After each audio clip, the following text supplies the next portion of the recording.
MGR MG Ramachandran. கும்பகோணத்தில் உள்ள ஆணையடி பள்ளி நண்பகல் உணவு இடைவேளையின் போது மாணவர்கள் ஆங்காங்கே அமர்ந்து தாம் கொண்டு வந்த உணவை உண்கின்றனர். உடன் பிறந்தோராகிய 2 சிறுவர்கள் பசியுடன் ஓரமாக அமர்ந்திருந்தனர். பசிக்குது அண்ணா என்கின்றான் தம்பி. கொஞ்சம் பொறுத்துக்கோ தம்பி, மாலை வீட்டுக்கு போனதும் சாப்பிடலாம் என்கின்றான் அண்ணன்.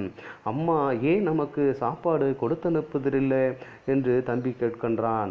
வீட்டு வேலை செஞ்சு அம்மா கொண்டு வருகின்ற பணம் நமக்கு ஒருவேளை சாப்பாட்டுக்குத்தான் போதுமானதாக இருக்கு. அம்மா என்ன செய்வாங்க தம்பி? வீட்டு வேலை முடிச்சுட்டு நமக்கு ஏதாவது உணவு சமைத்து தருவாங்க என்று தம்பியை அணைத்து கொண்டு ஆறுதல் கூறினான் அண்ணன். இருவரும் பசியுடன் பாடம் படிக்கின்றனர். காலம் வேகமாக சுழல்கிறது. அந்த சிறுவர்களில் தம்பி இப்போது தமிழ்நாட்டின் முதலமைச்சர்.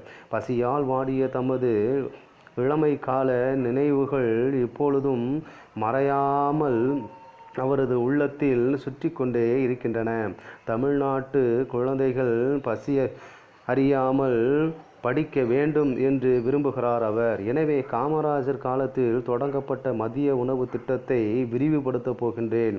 இனிமேல் பள்ளி குழந்தைகளுக்கு காய்கறிகள், பருப்பு முதலியவற்றுடன் கூடிய உணவு வழங்கப்படும். இந்த திட்டம் இனி சத்துணவு திட்டம் என அழைக்கப்படும் என்றார் அந்த ராமச்சந்திரன், அதாவது எம்ஜிஆர் அவர்கள். பிறகு இளமை காலத்தில் பசியுடன் இருந்த கொடுமையால் வாடியதை மறவாமல் தாம் ஆட்சிக்கு வந்ததும் பள்ளி குழந்தைகளின் பசியினை தீர்க்க திட்டம் தீட்டி அந்த உயர்ந்த மனிதர்தாம் புரட்சி தலைவர் எம்ஜிஆர் என்று அனைவராலும் அழைக்கப்படும் எம்ஜி ராமச்சந்திரன். புரட்சி நடிகர் எம்ஜிஆர் வறுமையில் கொடுமையை நன்கு உணர்ந்தவர். வறுமை காரணமாகவே அவரும் அவருடைய அண்ணனும் பள்ளி படிப்பை தொடர முடியாமல் நாடக குழுவில் சேர்ந்தனர். நாடகங்களில் சிறு சிறு வேடங்களில் நடிக்க தொடங்கினார் எம்ஜிஆர். தமது நடிப்பு ஆற்றல் நாடக குழுவின் முதன்மை நடிகராக உயர்ந்தார். அதன் பின்னர் எம்ஜிஆர் திரைப்பட துறையில் நுழைந்தார். நாடகத்துறையைப் போலவே திரைப்பட துறையிலும் முதலில் சிறு சிறு வேடங்களில் நடிக்க தொடங்கி விரைவிலேயே கதாநாயகனாக உயர்ந்தார் எம்ஜிஆர். தாம் ஏற்று நடித்த கதை மாந்தர்கள் மூலம் ஏழை எளியோர், உழவர், தொழிலாளர் ஆகியோரின் முன்னேற்றத்திற்கு உரிய கருத்துக்களை எடுத்துரைத்தார். எனவே மக்கள் அவரை புரட்சி நடிகர், மக்கள் திலகம் என்றெல்லாமே போற்றினர்.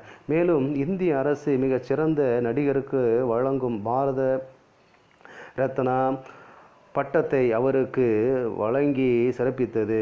திரைத்துறையில் நடிகர், தயாரிப்பாளர், இயக்குனர் என பன்முக திறமை கொண்டு விளங்கினார் எம்ஜிஆர்.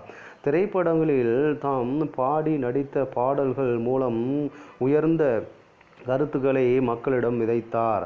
மாபெரும் சபைதனில் நீ நடந்தால் உனக்கு மாலைகள் விழ வேண்டும், ஓர் மாற்று குறையாத மன்னவன் இவன் என்று போற்றி புகழ வேண்டும் போன்ற வரிகளால் மக்கள் மனதை ஈர்த்தார் எம்ஜிஆர். பிறகு இவர் போன்ற பாடல்கள் மூலம் மனிதன் எத்தகைய நோக்கத்துடன் வாழ வேண்டும் என்பதனை எடுத்துரைத்தார். வாழ்வில் உயர்நிலையினை அடைந்த பின்னரும் எளிமையாக வாழ வேண்டும் என்பதனை, பதவி வரும்பொழுது பணிவு வர வேண்டும், துணிவு வர வேண்டும் தோழா என்று இந்த பாடல் வரிகள் மூலம் எடுத்துரைத்தார். மேலும் அப்பாடல் வரிகளுக்கும் தாமே ஒரு இலக்கணமாக வாழ்ந்து காட்டியவர் மக்கள் திலகம் எம்ஜி ராமச்சந்திரன் அவர்கள். பொன்மன செம்மல் எம்ஜிஆர் தாம் ஈட்டிய செல்வத்தை மற்றவர்களுக்கு கொடுத்து மகிழ்ந்தவர். புயல், வெள்ளம் போன்ற இயற்கை சீற்றங்கள் நிகழ்ந்த போதெல்லாம் பாதிக்கப்பட்டவர்களுக்கு உணவு, உடை வழங்கி அவர்களின் துயர் துடைக்க இவரின் கொடைக்கரங்கள் நீட்டினார். எம்ஜிஆர் ஒரு முறை வெளியூரிலிருந்து மகிழ்வுந்தில் சென்னைக்கு வந்து கொண்டிருந்தார். வழியில் மூதாட்டி ஒருவரும் 10 வயது சிறுமி ஒருத்தியும் தலையில் புல்லுக்கட்டுகளை சுமந்தவாறு காலில் காலணி இல்லாமல் சென்று கொண்டிருந்தனர். சாலையின் சூடு பொறுக்க முடியாமல் அவர்கள் சாலையோர மர நிழலில் நிற்பதும் ஓடுவதுமாக இருந்ததைக் கண்ட எம்ஜிஆர் உடனே தமது மகிழ்வுந்தை நிறுத்தி செய்தார். உடன் வந்த தனது துணைவியாரது காலணியையும் உறவினரான பெண்ணின் காலணியையும் அவர்களிடம் கொடுக்கச் செய்தார். மேலும் அவர்களுக்கு பணம் கொடுத்துவிட்டு பயணத்தை தொடர்ந்தார் எம்ஜிஆர். ஏழை எளியவர்கள் காலில் காலணி கூட இல்லாமல் நடந்து செல்லும் இந்த நிகழ்ச்சி அவரது மனதில் ஆழமாக பதிந்திருக்க வேண்டும். அதனால்தான் பின்னர் பள்ளி குழந்தைகளுக்கு காலணிகள் வழங்கும் திட்டத்தினை நடைமுறைப்படுத்தினார் எம்ஜிஆர்.